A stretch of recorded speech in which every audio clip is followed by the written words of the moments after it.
विद्यार्थी मित्र आणि मैत्रिणींनो, आपण लोकप्रशासन या विषयामध्ये प्रशासकीय विचारवंत यामधील टेलर ह्या विचारवंताविषयी माहिती पाहत आहोत। त्यामध्ये आपण आजपर्यंत टेलरचा जीवन परिचय पाहिला, टेलरच्या विषयीची माहिती या ठिकाणी आपण अभ्यासली, तसेच टेलरनी सांगितलेला शास्त्रीय व्यवस्थापनाचा सिद्धांत आपण अभ्यासत आहोत।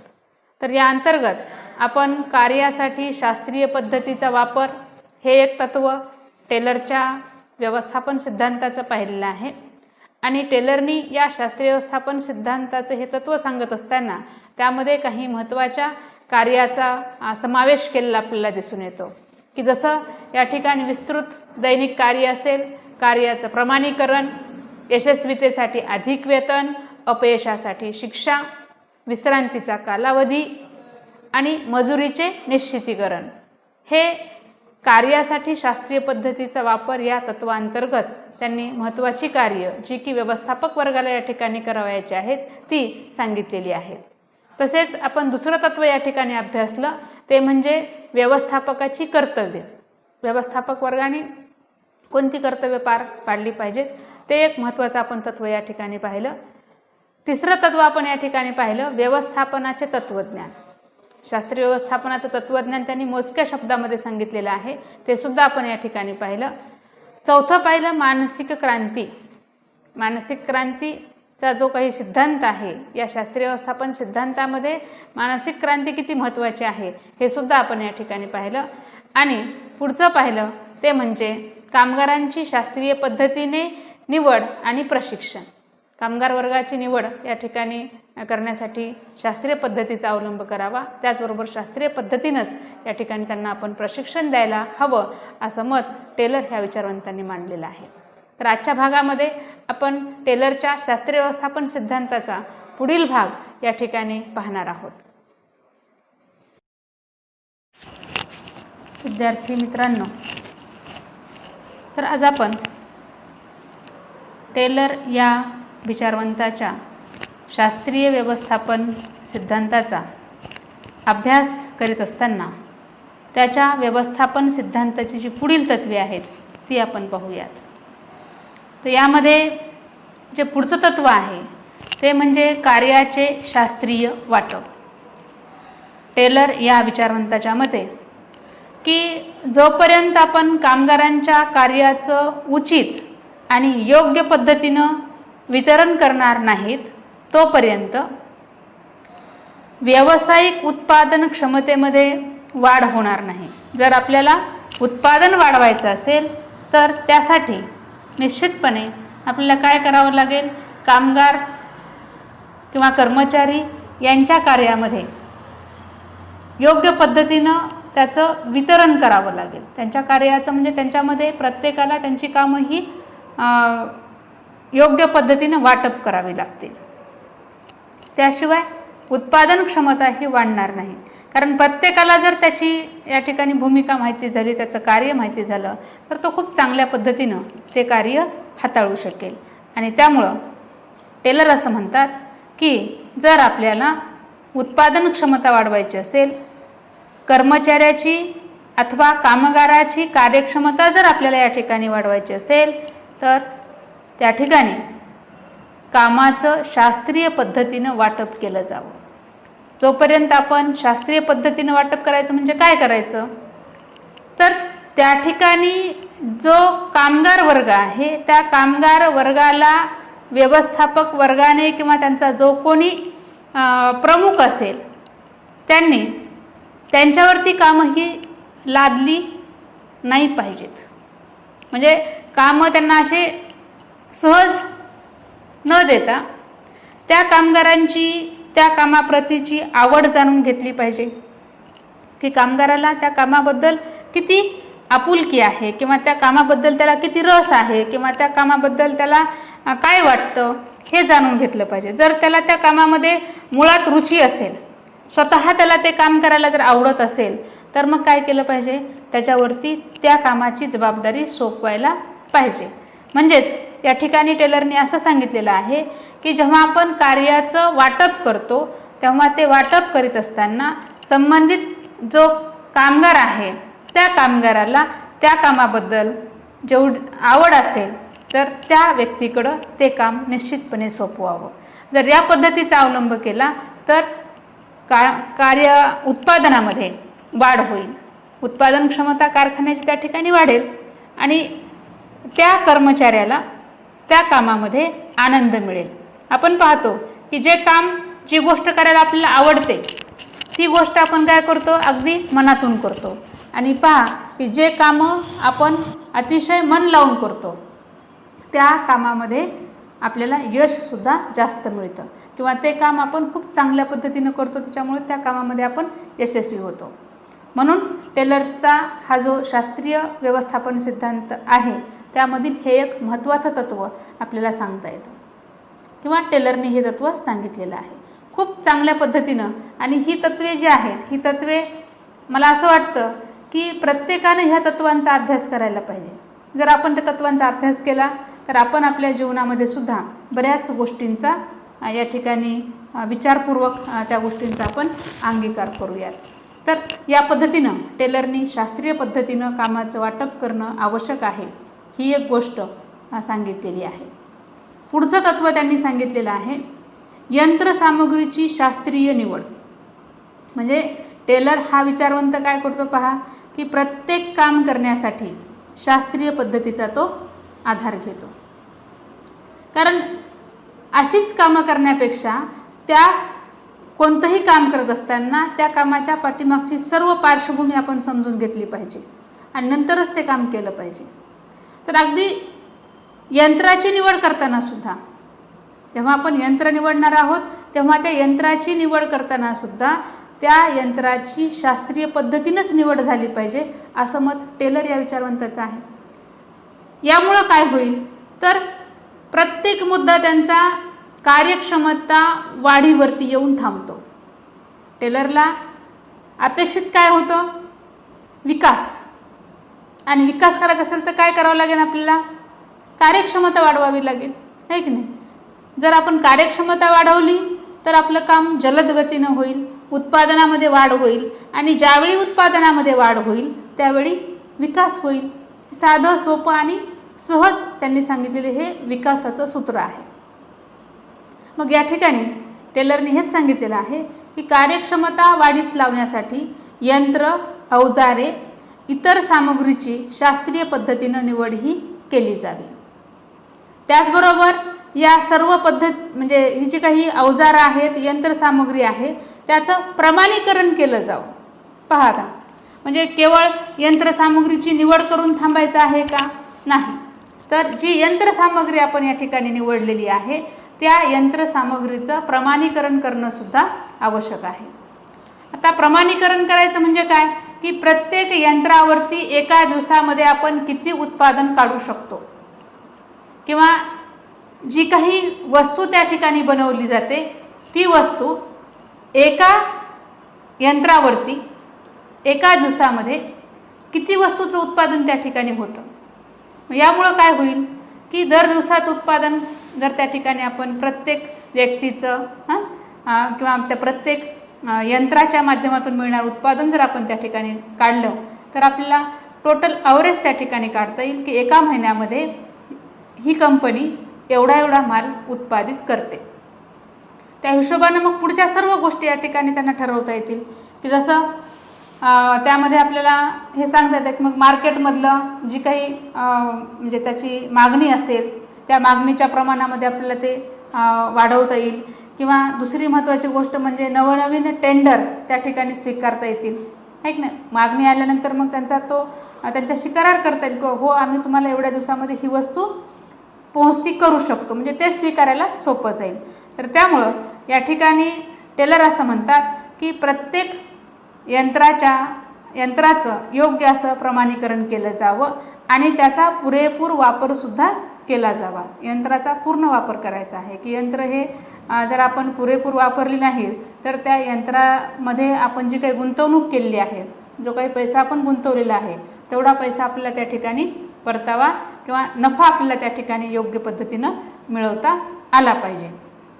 तसंच या ठिकाणी ते असं म्हणतात की कामगारांची कार्यक्षमता आणि कार्यातील रुची वाढवण्यासाठी, तसंच जी काही साधन सामग्री आहे त्या साधन सामग्रीचा अपव्यय थांबवण्यासाठी यंत्र आणि जे काही इतर साधन सामग्री आहे त्या साधन सामग्रीची महत्त्वाची भूमिका असते.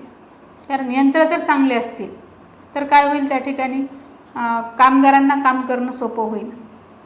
आणि जर यंत्रसामग्री चांगली असेल तर त्या ठिकाणी कामगारांना कुठला त्रास होणार नाही आणि त्याच्यामुळे त्यांचा कामामधला जो हे आहे आनंद आहे तो आनंद वाढेल, त्यांची रुची या ठिकाणी वाढेल आणि त्यांची कार्यक्षमतासुद्धा वाढेल. तर या ठिकाणी या कामगारांची कार्यक्षमता वाढवण्यासाठी, त्यांची कामामधील रुची वाढवण्यासाठी, तसेच साधन सामग्रीचा अपव्यय थांबवण्यासाठी यंत्र आणि इतर साहित्याची भूमिका ही अत्यंत महत्त्वाची असते. म्हणून या सर्व गोष्टींची निवड ही योग्य पद्धतीनं केली पाहिजे असं मत टेलर ह्या विचारवंतांनी व्यक्त केलेलं आहे. पुढचं या ठिकाणी ते या शास्त्रीय व्यवस्थापन सिद्धांताचं तत्त्व सांगतात, ते म्हणजे विभेदात्मक मजुरी पद्धती. आता विभेदात्मक म्हणजेच या ठिकाणी या मजुरी पद्धतीमध्ये आपल्याला असं दिसून येतं की सर्व कामगारांना समान वेतन असू नये. आता आपल्याकडे कसे पहा, जनरली जे एका लेवलचे कामगार आहेत, आपल्याकडं क्लासिफिकेशन आहे, क्लास 1, क्लास 2, क्लास 3, क्लास 4, ठीक ना. तर त्या प्रमाणामध्ये त्या कर्मचाऱ्यांना वेतन हे दिलं जातं आणि सर्वांचं वेतन हे म्हणजे त्या लेवलवरती काम करणारा जो कर्मचारी आहे किंवा जो कामगार आहे त्या कामगाराचं त्यावेळेसचं वेतन हे समान असतं, ठीक नाही. परंतु टेलर हा विचारवंत या वेगळा विचार करणारा आहे. तो असं म्हणतो की इथे कामगारांना जे देण्यात येणारं वेतन आहे ते वेतन कसं असावं, तर ते वेतन त्या कामगारांच्या योग्यतेनुसार आणि त्यांच्या कार्यक्षमतेनुसार ते वेतन त्यांना देण्यात यावं. म्हणजे कामगार आपली पूर्ण योग्यता आणि कार्यक्षमतेनं काम करत नाहीत असा टेलरचा अनुभव होता. कारण त्यांनी जेव्हापासून ते कामगार म्हणून कंपनीमध्ये कामाला आले तेव्हापासून त्यांनी त्या सर्व गोष्टींचं ऑब्झर्वेशन केलं होतं आणि त्या निरीक्षणामधून त्यांच्या हे लक्षात आलं होतं की इथं जे कामगार आहेत हे कामगार त्यांच्याकडे जेवढी काही क्षमता आहे ती क्षमता ते वापरत नाही आहेत, अंग राखून काम करतात किंवा आपल्याकडे त्याला साध्या सोप्या भाषेमध्ये कामचोर म्हणतात पहा. तर कुचराई करतात, कामचोर त्या ठिकाणी हे कामगार बनलेले आहेत असा टेलरचा अनुभव होता. आणि म्हणून त्यांनी हे सक्तीनं आपल्या या शास्त्रीय व्यवस्थापन सिद्धांतामध्ये हे तत्त्व त्यांनी टाकलेलं आहे. अत्यंत महत्त्वाचं तत्त्व त्यांच्या दृष्टीने या ठिकाणी हे आहे. आणि म्हणून ते असं म्हणतात की या कामगारांची कार्यक्षमता आपल्याला त्या ठिकाणी वाढवण्यासाठी किंवा त्यांची जेवढी काही क्षमता आहे ती क्षमता त्यांनी वापरावी, तेवढ्या प्रमाणामध्ये काम करावं. याच्यासाठी आपण काय करायचं, मजुरीचं तत्त्व बदलायचं. मजुरी कशी द्यायची, तर विभेदात्मक. आता विभेदात्मक म्हणजे जो कामगार जेवढ्या प्रमाणामध्ये काम करेल तेवढ्या प्रमाणामध्ये त्याला ते वेतन दिलं जावं.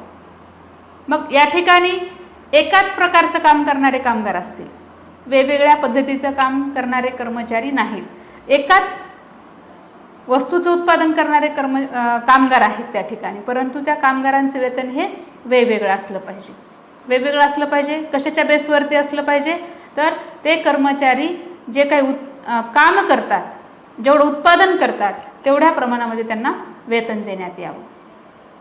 तर या ठिकाणी त्यांनी कामगारांना त्यांची क्षमता आणि कामाच्या प्रमाणामध्ये वेतन देण्यात यावं असं मत किंवा अशी सूचना टेलर ह्या विचारवंतांनी केलेली आहे. त्यासाठी मग त्यांनी वेतन, दंड, पुरस्काराचं तत्त्वसुद्धा लागू केलेलं आहे.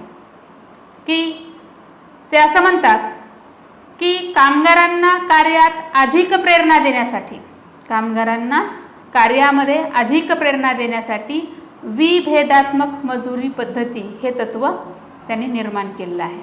म्हणून त्यांनी मजुरीचा कमाल दर आणि किमान दर म्हणजे मजुरीचं जे जास्तीत जास्त वेतन त्या कर्मचाऱ्याला मिळालं पाहिजे, की अगदी म्हणजे जर समजा त्यांचं दिवसाचं वेतन हे एखाद्या कर्मचाऱ्याचं 100 रुपये असू शकतं आणि तिथंच जो एखादा कर्मचारी खूप चांगल्या पद्धतीने काम करत असेल तर त्याचं वेतन हे 400 रुपयेसुद्धा असू शकतं.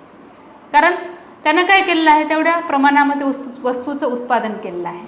आता जर आपण कारखान्यामध्ये पाहिलं तर कारखान्यामध्ये एक कामगार दिवसाचं किती काम करतो, कारण जर ते काउंटिंगमध्ये ते काम असेल तर खूप सोप्या पद्धतीने या ठिकाणी आपल्याला ते करता येतं, आहे की नाही. त्याला तेवढं कच्चा माल दिलेला आहे, त्या कच्च्या मालापासून आपल्याला पक्की वस्तू बनवायची आहे. कुठली वस्तू असेल, अगदी प्लॅस्टिकची वस्तू असेल किंवा मग या ठिकाणी यंत्रसामग्री असेल, किंवा जर तुम्ही या ठिकाणी ऑटोमोबाईल्समध्ये गेलात तर त्या ठिकाणी वाहनांचे जे वेगवेगळे पार्ट असतात ते पार्ट असतील, कुठलीही गोष्ट या ठिकाणी असेल कंपनीमधली, कारखान्यामधली, ती त्या ठिकाणी आपण काउंट करू शकतो. तर त्या पद्धतीनं त्या कामगाराचं जे काही कामाचं प्रमाण असेल त्या कामाच्या प्रमाणामध्ये त्याला मजुरी ही देणं आवश्यक आहे, असं मत या ठिकाणी टेलरचं होतं. यामुळं काय होणार नाही तर बसणारे बसणार नाहीत आणि काम करणारे काम करत राहणार नाहीत. किंवा मग याचा एक चांगला फायदा असा या ठिकाणी होऊ शकतो की जर आपण या ठिकाणी हे तत्त्व अवलंबिलं तर जे लोक म्हणजे विनाकारण टाईमपास करणारे असतात ते टाईमपास करणार नाहीत. कारण का तर त्यांनासुद्धा जर काम केलं तरच पगार मिळणार आहे. आणि त्यांनी पुढची सूचनासुद्धा अशी केलेली आहे की जर एखादा कामगार हा आपल्या कामामध्ये सुधारणा करत नसेल, आपली क्षमता वाढवत नसेल, किंवा ठरवून दिलेलं दररोजचं जे काही काम आहे तो त्या ठिकाणी पूर्ण करत नसेल तर अशा कर्मचाऱ्याला मग आपण काय करू शकतो, कामावरून काढून टाकू शकतो. तो कामगार त्या ठिकाणी आपण त्याला म्हणजे कामावरून त्याला काढून टाकण्याचा अधिकारसुद्धा त्या कंपनीला आहे, असं मत या टेलरचं होतं. म्हणजेच या ठिकाणी अकार्यक्षम लोकांना कंपनीमध्ये थारा नको या मताचे टेलर या ठिकाणी होते. आणि त्यामुळं त्यांनी हे विभेदात्मक मजुरी पद्धतीचं तत्त्व आपल्या शास्त्रीय व्यवस्थापन सिद्धांतामध्ये स्वीकारलेलं आहे किंवा ते अंमलात आणलेलं आहे. पुढचं आहे जास्त मजुरी व कमी उत्पादन खर्च. पहा आता तुमच्या पुढे असा प्रश्न पडेल की एका बाजूला ते काय सांगतात, जास्त मजुरी म्हणजे कामगारांना मजुरी आपण जास्त देणार आहोत, उलट त्या ठिकाणी उत्पादनाचा खर्च हा कमी होणार आहे.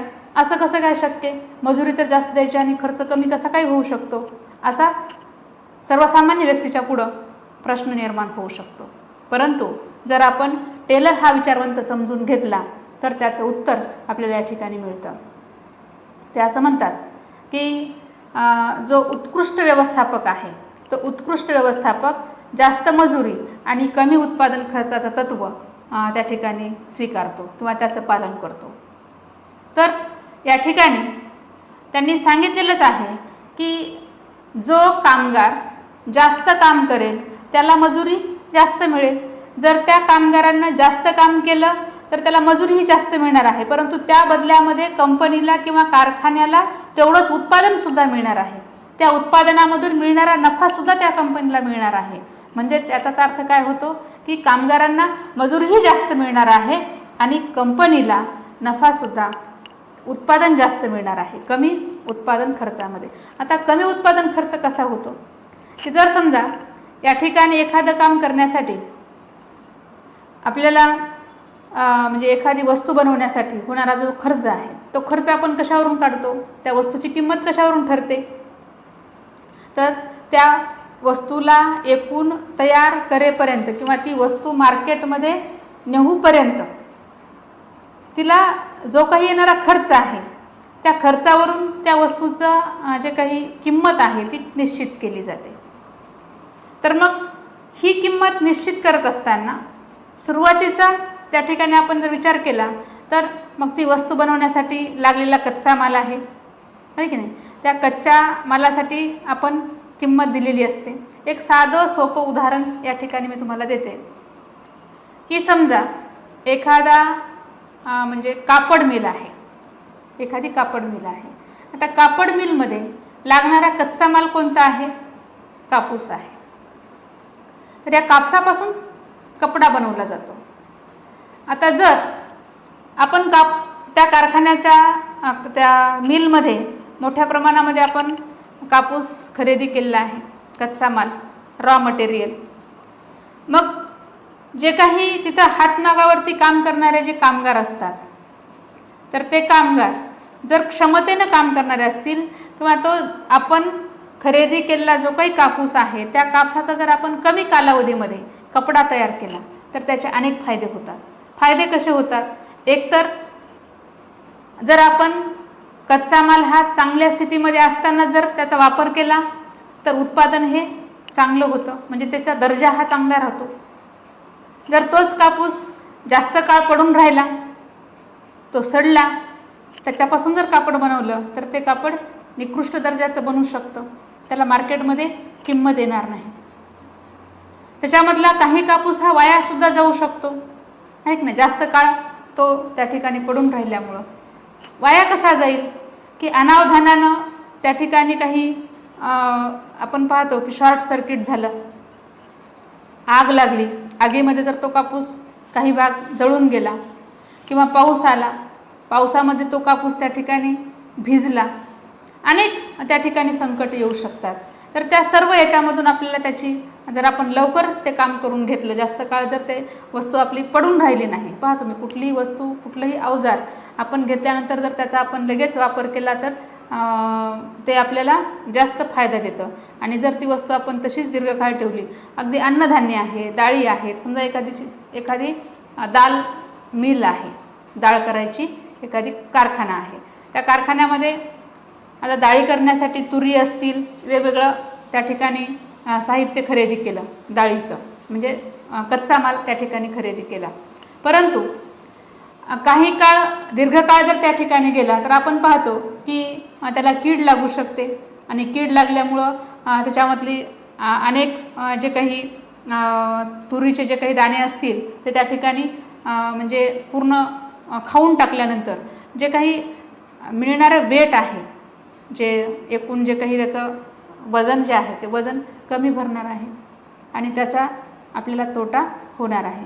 परंतु तेच जर आपण तात्काळ जर ते काम केलं, खूप कमी कालावधीमध्ये जर ते काम केलं तर आपल्याला त्याच्यापासून जास्तीचं उत्पादन, पक्का माल, जास्त डाळ त्या ठिकाणी मिळू शकते. तर असे अनेक उदाहरणं आपल्याला या ठिकाणी घेता येतील, आणि ते उदाहरणं टेलरने सुद्धा त्या ठिकाणी वास्तवामध्ये ह्या सर्व गोष्टींचा अनुभव घेतला होता, आणि म्हणूनच त्यांनी हे उत्पादनात म्हणजे जास्त मजुरी आणि कमी उत्पादन खर्चाचं तत्त्व मांडलेलं आहे. की कामगारांना जर आपण जास्त मजुरी दिली तर कामगार काय करतील, म्हणजे त्यांच्या कामाच्या प्रमाणामध्ये, जास्त द्यायची नाही, जेवढं काम करेल तेवढ्या प्रमाणामध्ये त्याला मजुरी जर मिळाली तर कामगाराला जास्त मजुरी मिळेल आणि उत्पादनाचा खर्चसुद्धा कमी होईल. कारण ह्याच्या काही बाकीच्या गोष्टी आहेत, ह्या सर्व बाकीच्या गोष्टीचा, किंवा यंत्र वाया जाणार नाहीत, यंत्राचा पुरेपूर वापर होईल. कारण आपण पाहतो यंत्र जर जास्त काळ बंद राहिलं तर त्याचेसुद्धा त्या ठिकाणी आपल्याला म्हणजे अनेक पार्ट खराब होतात, पुन्हा त्याची दुरुस्ती आली, त्याच्यावरती होणारा खर्च आला, तर हे सर्व या पद्धतीमुळे आपल्याला टाळता येतं.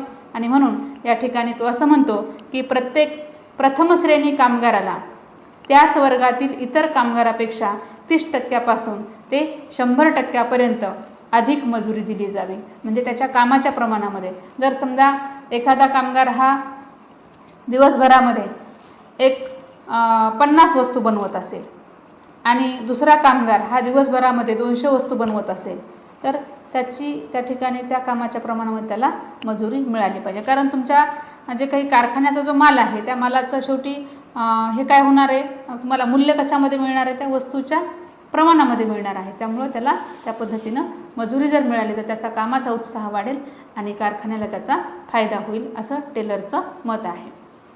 पुढचं तत्व आहे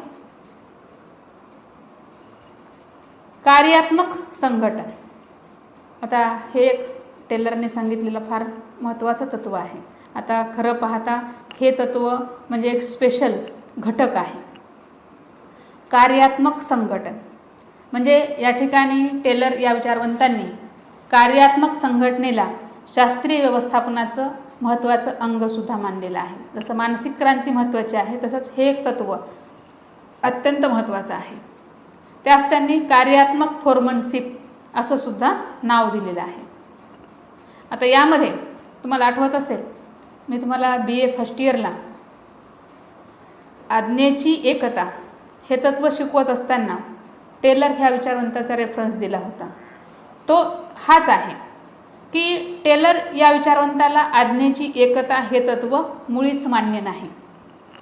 ते असं म्हणतात की आज्ञेची एकता या तत्वामुळं संघटनेमध्ये विशेषीकरणावरती म्हणजे विशेषीकरणाला त्या ठिकाणी वाव मिळत नाही किंवा विशेषीकरण करताना त्या ठिकाणी अडचणीचं होतं. ते असं म्हणतात की जर आज्ञेची एकता या ठिकाणी आपण स्वीकारली तर तज्ज्ञ व्यक्तीकडून आपल्याला सल्ला घेणं कठीण होतं, कामगारांना सूचना करणं कठीण होतं. त्यामुळे आज्ञेची एकता हे तत्त्व टेलर या विचारवंताच्या मते कालबाह्य ठरलेलं आहे. तर ते असं म्हणतात की संघटनेमध्ये कोणत्याही कारखान्यामध्ये काम करत असताना, विशेषतः आता या ठिकाणी टेलरनी हा शास्त्रीय व्यवस्थापनाचा सिद्धांत मांडत असताना त्यांच्यासमोर एक कंपनी होती, कारखाना होता आणि त्या दृष्टीनं त्यांनी हा सिद्धांत मांडलेला आहे.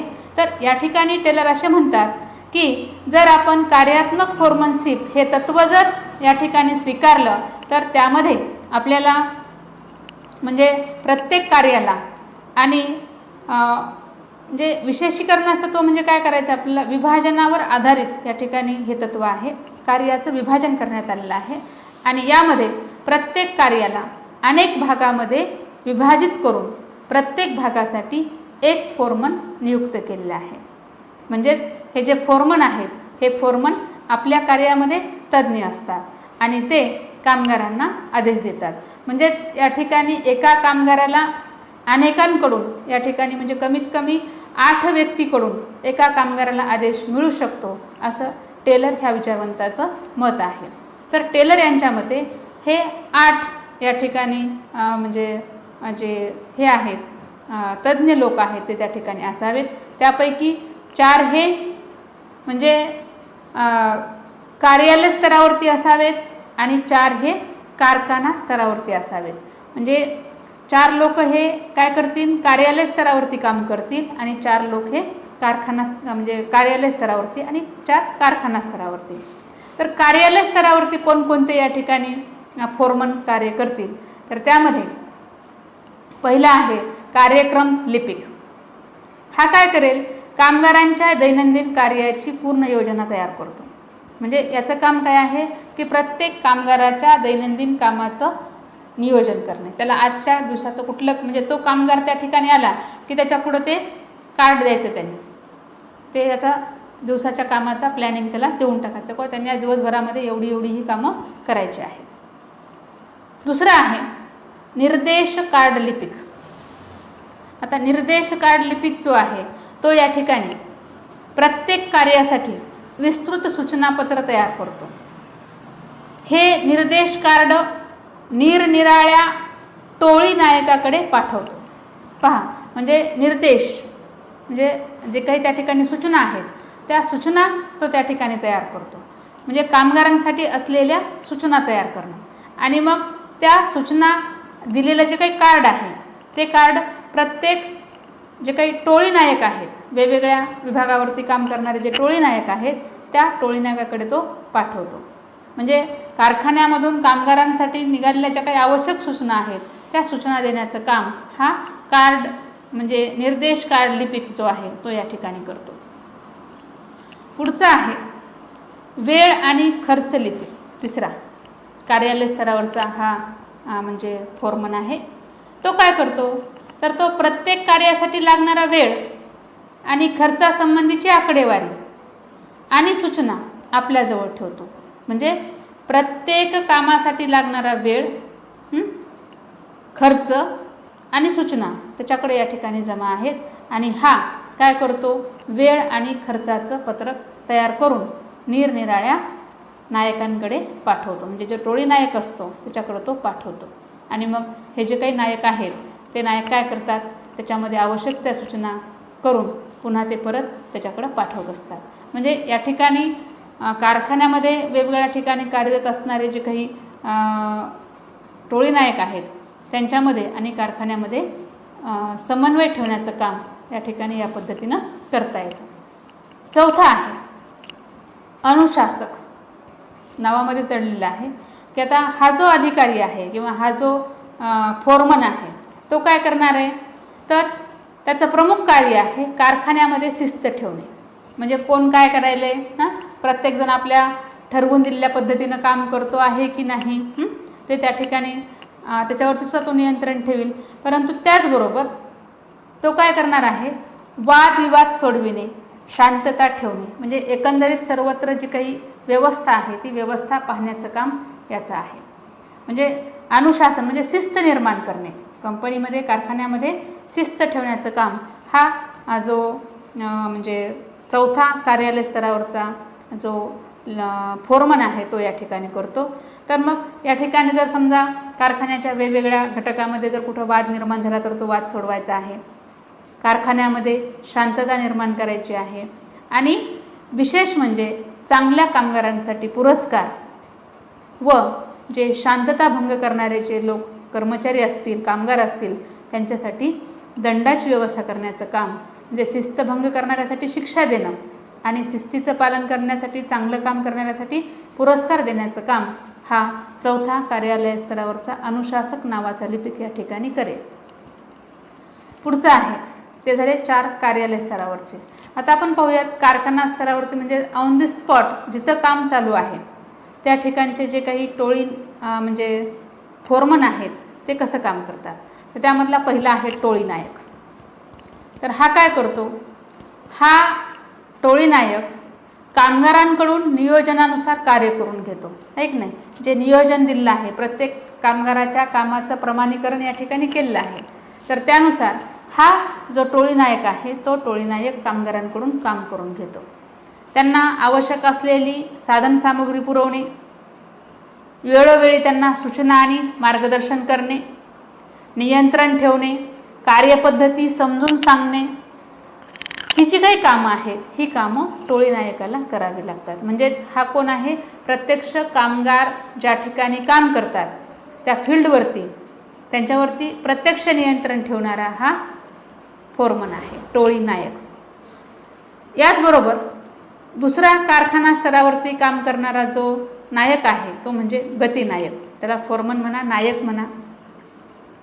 आता गती नायक, टोळी नायक म्हणजे त्या टोळीचं पूर्ण तेवढं आपल्या ग्रुपचं त्या ठिकाणी तो कामाचं नियोजन लावतो, त्यांना सर्व गोष्टी त्या ठिकाणी पुरवतो, सूचना करतो, माहिती देतो, सर्व गोष्टी तो या ठिकाणी करतो. आता गती नायक काय करतो, तर गती नायक हा कामगारांच्या कार्यगतीचं निर्धारण करतो.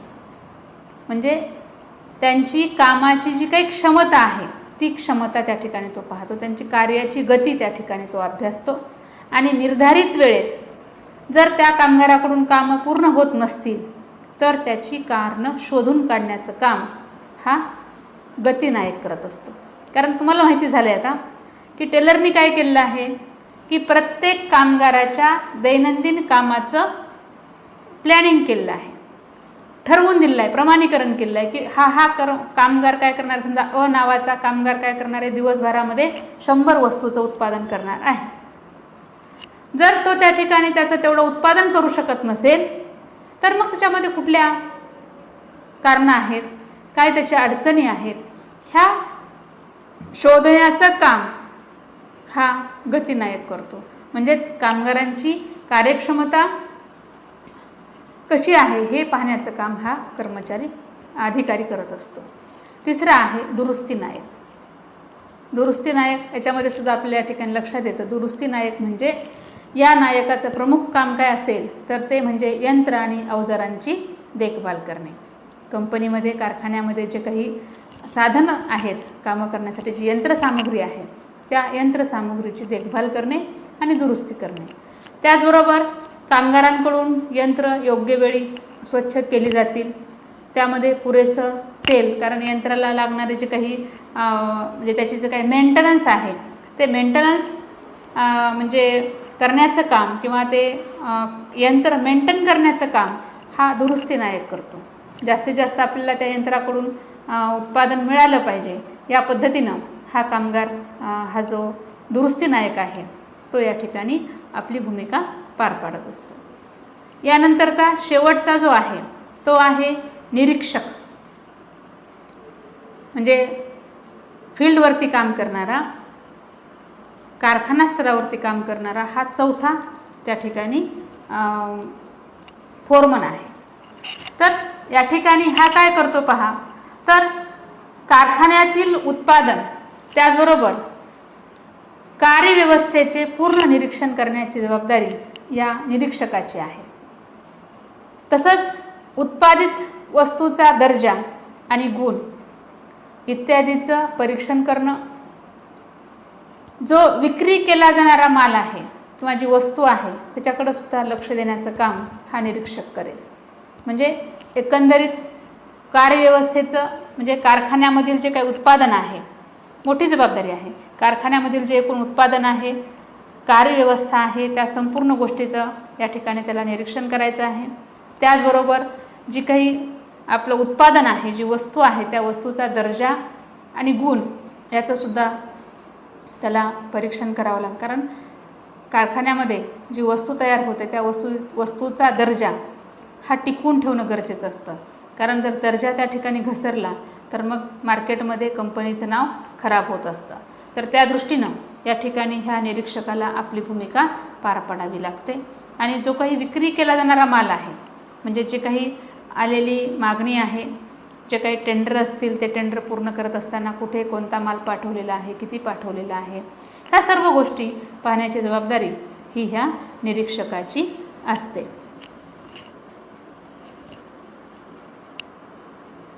तर या पद्धतीनं हे कार्यात्मक फोरमनशिप हे तत्त्व आपण या ठिकाणी पाहिलेलं आहे. यानंतर सुद्धा टेलरची काही आणखी तत्त्वे आहेत, ती तत्त्वेसुद्धा आपण या ठिकाणी पाहणार आहोत. तर पुढचं आहे नियोजन. म्हणजेच या ठिकाणी कारखान्यात कामगारांमध्ये कार्याचं वाटप केल्यानंतर ते कार्य करून घेण्यासाठी त्यासंबंधीचं नियोजनही करावं लागतं. आणि या नियोजनाचा संबंध संपूर्ण कार्याची योजना तयार करण्याशी आहे असं टेलरचं या ठिकाणी मत आहे.